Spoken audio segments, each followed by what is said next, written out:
ஞானத்தில் பிரியப்படுகிறவன் ஞானத்தில் பிரியப்படுகிறவன் தன் தகப்பனை மகிழ பண்ணுகிறான். வேசிகளோட துந்திப்பவனோ ஆஸ்தியை அளிக்கிறான். புத்தியுள்ள வாலிபன் ஞானத்தை விரும்புகிறான். ஞானத்தை விரும்புகிறவன் தத்துவ ஞானியாக இருக்கிறான். வேதாகமத்தின் உபதேசமே மெய்யான தத்துவம். ஞானத்தில் பிரியப்படுகிறவன் துன்மார்க்கரோடு சகவாசம் வைத்துக் கொள்ள மாட்டான். பாவிகளோடு ஐக்கியமாய் இருக்க மாட்டான். இப்படிப்பட்டவன் தன் தகப்பனை மகிழ பண்ணுகிறான். தன் பெற்றோரை கனம் பண்ணுகிறான். வேசிக்கள்ளனோ ஞானத்தில் பிரியப்பட மாட்டான். இவன் பொய்யை விரும்புகிறவன், பாவத்தையும் அநியாயத்தையும் அக்கிரமத்தையும் விரும்புகிறவன். இவனுடைய சிநேகிதர்களும் பாவிகளாகவே இருப்பார்கள். நற்குணம் உள்ளவர்களோடு ஐக்கியம் வைத்துக் கொள்வதற்கு பதிலாக இவன் வேசிகளோடு ஐக்கியம் வைத்துக் கொள்வான்.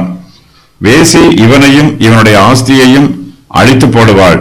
வேசிகளோடு விபசாரம் பண்ணுகிறவர்களின் ஆத்மாவும் சரீரமும் அழிந்து போகும்.